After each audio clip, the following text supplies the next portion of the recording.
Hi friends, welcome to the market hacker. चलो एक देखो, यहाँ पे आज का ट्रेड और लॉजिक सब कुछ डिस्कस करेंगे। आज ले देके बढ़िया प्रॉफिटेबल डे था। इससे भी बड़ा प्रॉफिट हो सकता था। जब मुझे लग रहा था कि मार्केट अब होल्ड कर सकता है, तब उस वक्त तक ये करीब करीब 5 पॉइंट से ज़्यादा और भी मूवमेंट मुझे दे रहा था। मतलब 23-24 का मुझे वहाँ पे बुक करना, डिसीजन लेते लेते वो 4-5 पॉइंट करेक्ट दिखा दिया। तब तक मैंने यहाँ पे डिसीजन ले चुका था मैं, और एग्जिट कर दिया, और ये एक छोटा सा प्रॉफिट मैंने बुक करा। इसके पीछे का लॉजिक डिस्कस करेंगे। यहाँ पे आपको क्वांटिटी 150 दिख रहा है। एक्चुअली वन लॉट ही था, 2 ट्रेड है यहाँ पे एग्जीक्यूट हुआ। अभी मैं ऑर्डर बुक दिखाऊंगा।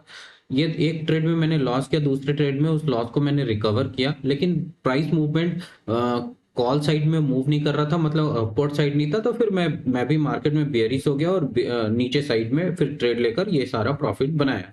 चलो अब देखते हैं ऑर्डर्स, और उसके बाद एक एक करके डिस्कस करते हैं।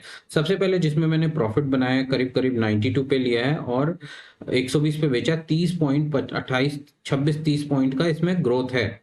जो है 9:56 पे मैंने ट्रेड एग्जीक्यूट किया। 9:56 का लॉजिक देख लो। सबसे पहले तो आप आओ, यहाँ 1 मिनट टाइम फ्रेम का ये चार्ट है। 9:36 यहाँ ऑप्शन में देखोगे तो 9:55 पे ये बुलिश कैंडल बना। उसके बाद वाले कैंडल में एंट्री हुआ है 9:56 पे, और टॉप में करीब ये कैंडल ठहर रहा था। मुझे यहीं पे डिसीजन लेना था निकलने के लिए, बट मैंने उसके नेक्स्ट कैंडल में, जब इस कैंडल का लो जब ये निकला, तब मैंने करीब करीब ट्रिगर करा था, और जो भी उसके आसपास बुक करा, मतलब बॉटम से टॉप तक का ये स्विंग कैप्चर हुआ। हर दिन ऐसा स्विंग कैप्चर नहीं होता, बट मोस्टली आप एनालाइज अगर डेली देख रहे हो तो आप समझ सकते हो। और यहाँ पे मैंने क्यों निकला, यहाँ ठहराव पे क्यों एग्जिट करा, वो भी डिस्कस करते हैं।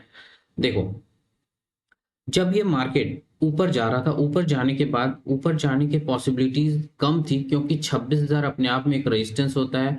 ये वाला जो स्विंग है ये भी एक रेजिस्टेंस था, और उससे पहले ही अगर इसे मूव करना होता तो फास्ट मूवमेंट से रिवर्सल आ सकता था। जब यहाँ पे ठहरने के बाद ये बड़ा सा रेड कैंडल बनाया, तो मुझे ये समझ में आ गया कि मार्केट अब बियरिश हो चुका है, और नीचे डायरेक्शन में बड़ा मूवमेंट दे सकता है।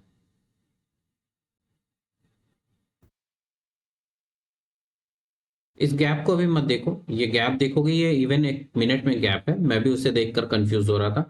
चलो यहाँ पे आते हैं।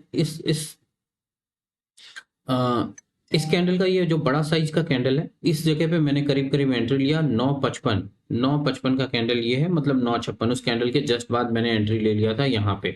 ये जब मार्केट गिर के ऊपर आ रहा था रिवर्सल पे, मैंने ले लिया। उसके बाद जब ये शूटिंग स्टार बनाया, तो उसे डबल कंफर्म कर दे रहा है कि अब मार्केट गिरने वाला है। और उसके बाद मार्केट ने एक बड़ा मूवमेंट दिया, और मैंने प्रॉफिट बुक करा इस ट्रेड में। अब चलो, अब कॉल के साइड में मैंने क्यों नहीं हमारा प्रॉफिट बन पाया। देखो, मार्केट जब गिरता है, गिरने के बाद ये बड़ा रेड कैंडल जो है ये कॉल का है, तो मतलब मार्केट भी गिरा। और ये 1 मिनट निफ्टी 50 का 1 मिनट टाइम फ्रेम है। यहाँ पे भी मार्केट गिरता है, गिरने के बाद ईएमए के आसपास जाने लगता है। यहाँ पे जब कितने बजे का है कैंडल, करीब करीब 9:17 पे ये बुलिश कैंडल ऑलमोस्ट क्लोज करने वाला था इस हैमर के बाद। तो मुझे ये लगा ये धीरे धीरे धीरे ईएमए तक टच कर जाएगा, और फास्ट मूव दे सकता है, क्योंकि बहुत बड़ा गैप डाउन था। अगर ये मूव देगा तो यहाँ हाई तक का भी मुझे टारगेट मिल सकता है। तो मैंने इस पर्सपेक्टिव से यहाँ लिया, लेकिन मूवमेंट मुझे ऑप्शंस में दिख नहीं रहा था। यहाँ पे green back to back candles बन रहे थे, यहाँ हैमर बनना फिर बना, बट ऑप्शंस में कोई मूवमेंट नहीं था। तो मुझे ये समझ में आ गया ये अब मार्केट नीचे जा सकता है। मैंने यहाँ पे ये पोजीशन स्क्वायर ऑफ करा कि मुझे फिर से अगर ईएमए के ऊपर कुछ क्रॉस करता हुआ दिखेगा, तब मैं एंट्री लूंगा। दूसरी एंट्री आप देखो, यहाँ 9:41 पे भी बुलिश ही था मैं। 9:41, 9:41, वो भी ट्रेड अच्छा था, गलत ट्रेड नहीं था। 9:41 मतलब इस कैंडल पे, मतलब ये ईएमए फिर 9 और 15 दोनों ईएमए के ऊपर क्लोज कर रहा है। रेजिस्टेंस के ऊपर जाने की पॉसिबिलिटीज बढ़ जा रही थी। तो यहाँ पे मैंने इसके नेक्स्ट कैंडल पे एंट्री लिया, जब ये उसके ऊपर निकल गया। यहाँ पर अगर आप 5 मिनट का कैंडल देखोगे, तो वहां पे भी आपको ऊपर की साइड प्राइस मूव करता हुआ दिख रहा था। ये एक 10-15, 1 मिनट एक्यूरेट देख लेते हैं। 9:40 का कैंडल यहाँ पे। हाँ, तो यहाँ पे भी एक अच्छा बुलिश कैंडल था, नीचे एक रेजिस्टेंस था, यहाँ पे एक हैमर था। तो मतलब ये दिख रहा था कि ऊपर ये गैप को भी फिल करके ये पूरा क्लोज, ये गैप बड़ा प्रॉफिट मिल सकता था। तो यहाँ पे भी एक अच्छा ट्रेड था। मैंने यहाँ पे भी एंट्री लिया, जो मेरा टारगेट था वो बढ़िया डिसाइडेड था। बट यहाँ पे भी इंडेक्स में आपका मूवमेंट धीरे-धीरे ऊपर दिख रहा था। धीरे-धीरे मूव करके ये 25,944 तक गया, लेकिन ऑप्शन का प्राइस बढ़ ही नहीं रहा था। जब इसमें करेक्शन आने लगा तो मैं यहाँ पे भी इस पोज़ीशन को 4-5 मिनट के बाद मैंने स्क्वायर ऑफ कर दिया। मैं ऑप्शंस के ट्रेड को होल्ड नहीं करता हूँ अगर मेरे अगेंस्ट जा रहा है तो। चलो, थैंक्स फॉर वॉचिंग। ऐसे ही लर्निंग वीडियोज़ के लिए मेरे इस चैनल को सब्सक्राइब करें।